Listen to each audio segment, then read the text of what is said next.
देखेंगे rhinitis. Rhinitis मतलब क्या होता है, यहाँ पे सबसे पहले चीज देखिए आइटिस लगा हुआ है।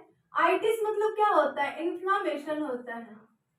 जहां भी आइटिस लगा हुआ है उसे हम लोग बोल देंगे इन्फ्लामेशन।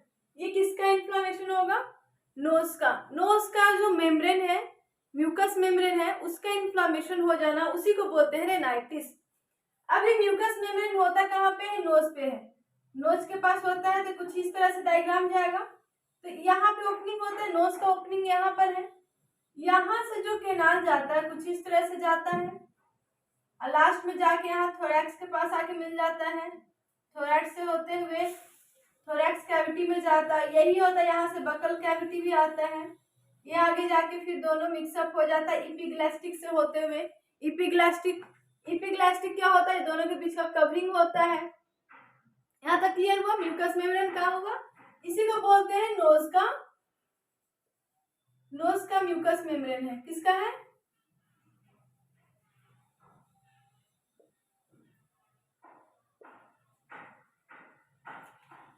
ये वाला जो चीज है इसी में इन्फ्लामेशन हो रहा है। ये जो नोज वाला पार्ट है इसी में इन्फ्लामेशन हो रहा है, उसे बोलते हैं रेनाइटिस।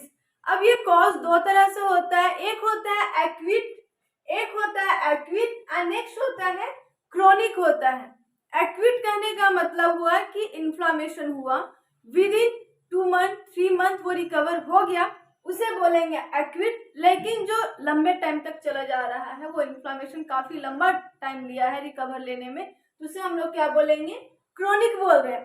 तो इन्फ्लामेशन हो कहाँ रहा है, ये म्यूकस मेम्ब्रेन हो रहा है किसके, नोज में। तो ये चीज दिखा दी है कहाँ पर होता है। उसके बाद अगर रेनाइटिस हो रहा है, रेनाइटिस को एक और नाम देते हैं, इसे क्या देते हैं, रनी नोज। रनी नोज भी इसी को बोलते हैं, जिसमें रनी नोज कहने का मतलब क्या हुआ, सर्दी जुकाम होगा तो स्नीजिंग होगा, कफिंग होगा, ये सारा इसी का साइन सिम्टम्स आता है। तो ये क्या प्रोड्यूस करता है, रनी नोज होना और नेजल कॉन्जेशन मतलब होता है नेजल स्टफिंग। नेजल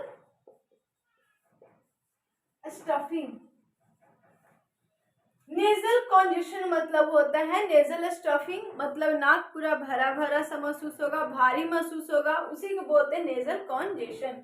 तो ये पूरा क्लियर हुआ। ये होता है इंट्रोडक्शन, ये कैसा डिजीज है, एक्यूट क्रोनिक दोनों हो सकता है।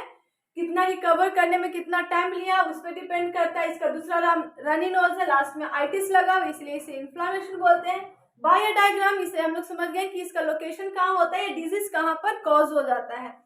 ये कौन से डिसऑर्डर है, रिस्पायरेटरी सिस्टम में आएगा। अगर कोई बोला कि रेनाइटिस है, कौन से सिस्टम का डिजीज है, तो अपर रिस्पायरेटरी डिजीज है। कमेंट करके ये बताइएगा अपर रिस्पायरेटरी सिस्टम में क्या क्या कौन कौन से ऑर्गन इंक्लूड होते हैं और लोअर रिस्पायरेटरी सिस्टम में कौन कौन से ऑर्गन इंक्लूड होते हैं। तो ये कौन सा डिजीज है, रेनाइटिस है, जो कि अपर रिस्पायरेटरी डिजीज है। कौन सा है, अपर रेस्पिरेटरी सिस्टम डिजीज है। यहां तक क्लियर हुआ। नेक्स्ट इसका डिफिनेशन देखते हैं। रेनाइटिस होता क्या है, रेनाइटिस है जो कि इन्फ्लामेशन है, यानी तो स्वेलिंग बोल सकते हैं किसका, म्यूकस मेम्ब्रेन का। और ये क्या लीड करता है, ये रनी नोज हो सकता है, कॉमन कोल्ड, एलर्जी जब होता है तो इसे हम लोग रेनाइटिस बोलते हैं। अब रेनाइटिस का 2 क्लासिफिकेशन दिया गया है, एक है एलर्जिक, एक है नॉन एलर्जिक।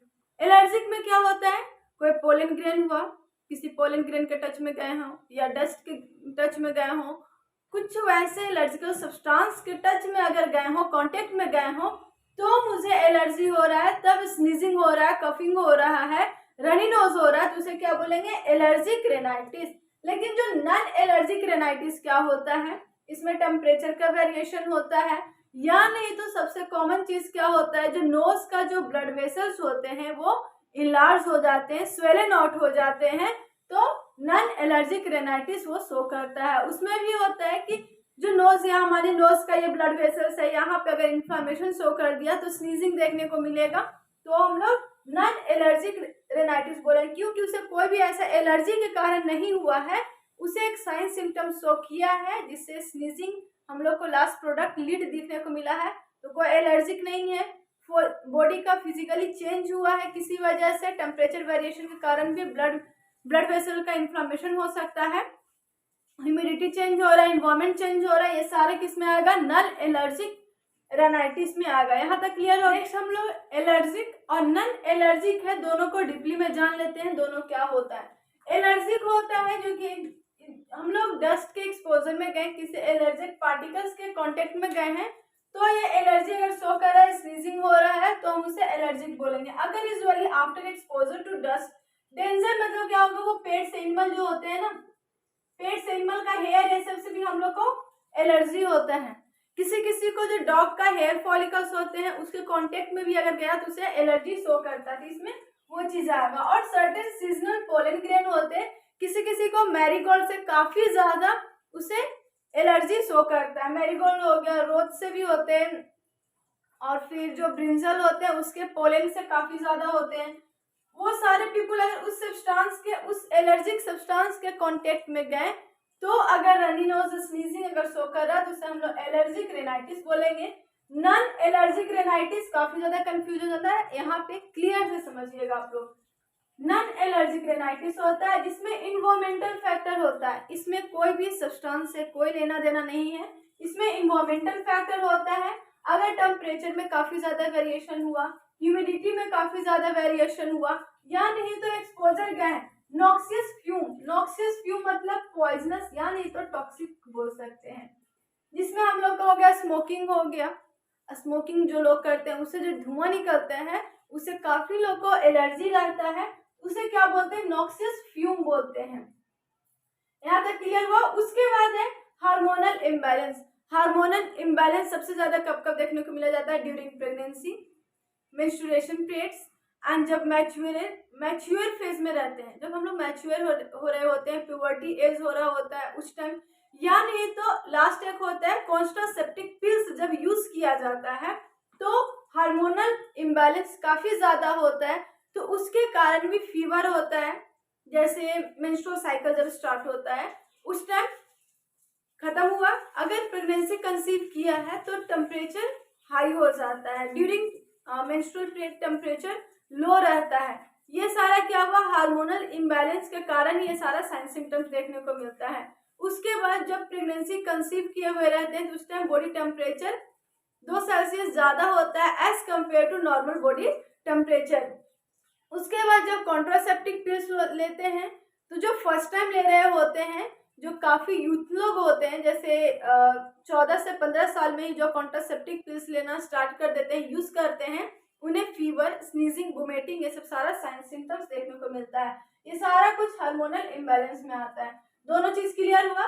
एलर्जिक रेनाइटिस किसे बोले, नॉन एलर्जिक किसे बोले। एलर्जी कोई भी स्पेसिफिक सब्सटेंस के कांटेक्ट में गए हैं तब मुझे रेनाइटिस शो कर रहा है, रनी नोज शो कर रहा है, तो उसे एलर्जिक रेनाइटिस बोलेंगे। और नॉन एलर्जिक है, इन्वायरमेंटल है, हार्मोनल इम्बैलेंस है, टेम्परेचर, ह्यूमिडिटी, ये सब सारा इम्बैलेंस हुआ है, चेंज हुआ है, काफी ज्यादा वेरिएशन हुआ है, तो वो नॉन एलर्जिक में जाएगा। यहाँ तक क्लियर। अब सिम्टम्स देखते हैं। सिम्टम्स क्या होता है रेनाइटिस का। सिम्टम्स में सबसे पहले एलर्जिक फेज होता है। एलर्जिक फेज का स्टार्टिंग फेज में क्या होता है, ईयरली फेज में क्या होता है, ईयरली फेज होता है, एक होता है लेट फेज। ईयरली फेज मतलब पहले क्या देखने को मिलेगा और 4 से 8 घंटे के बाद क्या देखने को मिलेगा, इसे बोलेंगे। ये दोनों के बीच में बेसिक डिफरेंस होता है। ईयरली फेज में अगर फ्रिक्वेंटली मतलब लगातार रिपीटेटिव बार बार अगर स्नीजिंग हो रहा है, राइनोरिया मतलब क्या होता है, रनी नोज होता है। अगर कहीं भी राइनोरिया लिखा हुआ है उसका मतलब क्या होता है, रनी नोज होता है।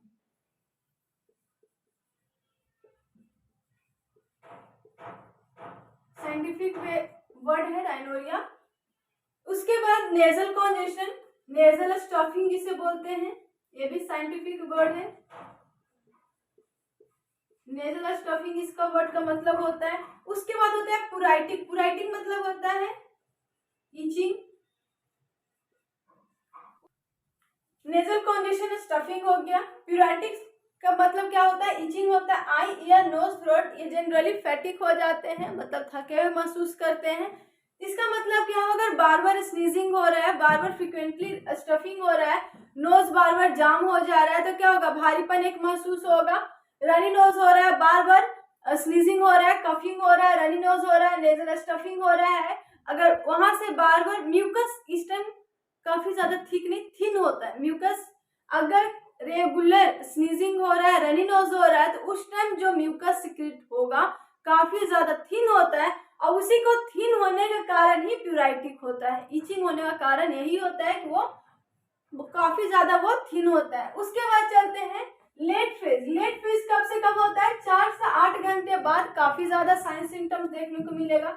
नेजल कॉन्जेशन ईयरली में भी होता है। नेजल कॉन्जेशन मतलब स्टफिंग हो गया। फैटिक मतलब जो आंख ये सब होता है, नाक हो गया, ईयर हो गया, काफी ज्यादा फैटिक महसूस करेंगे।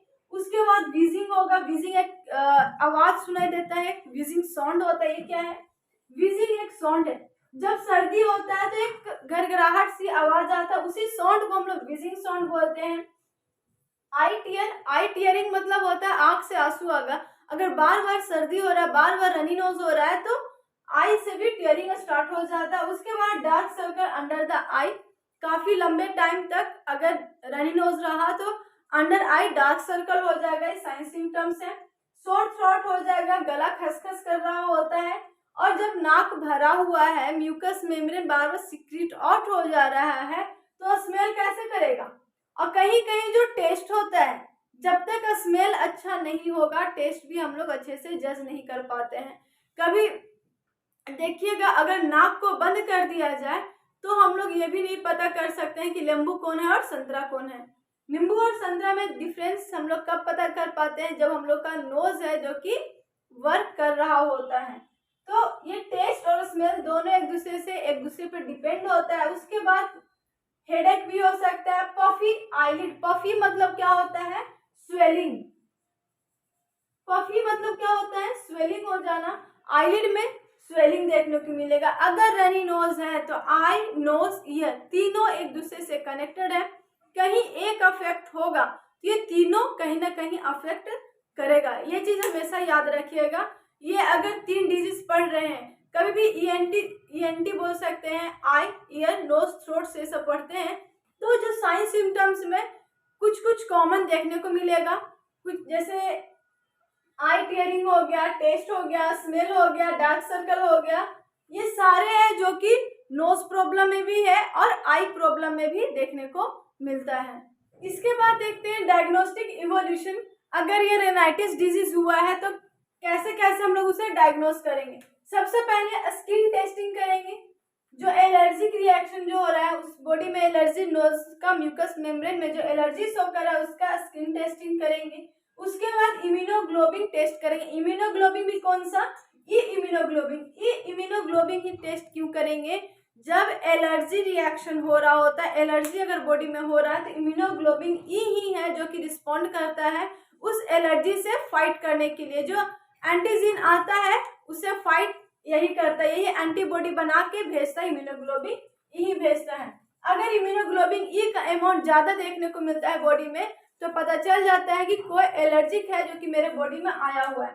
उसके बाद है बेजल एसिनोफिल काउंट करेंगे। एसिनोफिल है जो कि डब्ल्यूबीसी का टाइप है।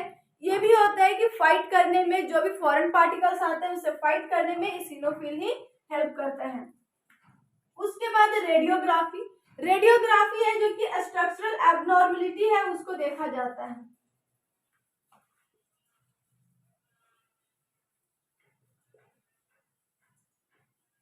जो भी स्ट्रक्चरल एबनॉर्मलिटी नोज में देखने को मिलेगा, किसके थ्रू देखने को मिलेगा? रेडियोग्राफी के थ्रू।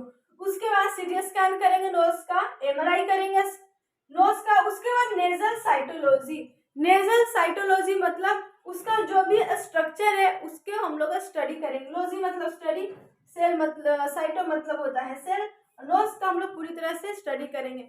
ये हो गया डायग्नोस्टिक इवोल्यूशन, जिससे अगर रेनाइटिस हुआ है तो बाय द इसके हेल्प से हम लोग चेक करते हैं। यहाँ तक नेक्स्ट क्या है? नेक्स्ट रेनाइटिस अगर उसे हो गया तो उसे हम लोग क्या क्या मैनेजमेंट देंगे? मैनेजमेंट में सबसे पहले इन्वायरमेंटल कंट्रोल मेजर देंगे कि नॉर्मली घर में बिना मेडिसिन यूज किए, नॉन मेडिसिन नॉन फार्माकोलॉजिकल क्या मेजर उठाते हैं। तो अगर रनी नोज है तो उससे टाइम टू टाइम उसे क्लीन आउट करेंगे, क्लीन करेंगे। उसे क्या बोलेंगे? इन्वायरमेंटल कंट्रोल मेजर में आएगा। नोज को वॉश करेंगे, क्या करेंगे? Knows washing. नेक्स्ट क्या है, फार्माकोलॉजिकल मैनेजमेंट में क्या होगा, एंटीहिस्टामिन ड्रग्स लेंगे। उसके बाद नेजल कॉर्टिकोस्टेरॉइड, नेजल कॉर्टिकोस्टेरॉइड में क्या होता है, विक्लोमेथाजोन देंगे, अबुटिसिनॉइड देंगे। ये दोनों किसका है, नेजल कॉर्टिकोस्टेरॉइड का ड्रग्स है। उसके बाद है नेजल डिकंजेस्टेंट का क्या है, ऑक्सीमेथाजोलिन है जो कि नेजल डिकंजेस्टेंट में देंगे, और ओरल डिकंजेस्टेंट में है जो कि सिडोफिडिन है जो कि ओरल डिकंजेस्टेंट में देंगे। एक चीज याद रखिएगा, जो कि नेजल डिकंजेस्टेंट है जो कि 3 दिन से ज्यादा यूज नहीं कर सकते, 3 दिन तक ही इसको यूज किया जाता है क्योंकि ये काफी ज्यादा हार्ड होता है। उसके बाद जो नेजल डिकंजेस्टेंट होते हैं वो ड्रॉप की तरह भी होता है, स्प्रे की तरह भी होता है, जेल की भी तरह होता है, लेकिन जो नेजल कॉर्टिकोस्टेरॉइड है वो ड्रॉप की तरह होता है। यहाँ तक क्लियर हो गया।